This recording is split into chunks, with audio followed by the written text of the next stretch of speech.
Welcome to Auto Resolve. In this guide, I will show you how to recover your PSN 5 account without email or password using simple and effective method.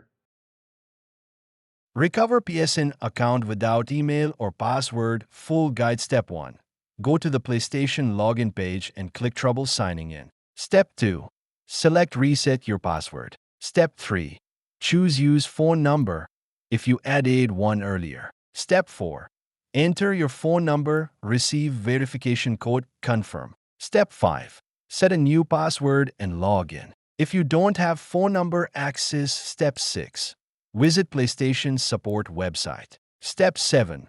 Click Account and Security, recover account. Step 8. Choose chat or call support. Step 9.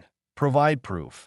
Last 4 digits of credit debit card used serial number of your console, PS4, PS5.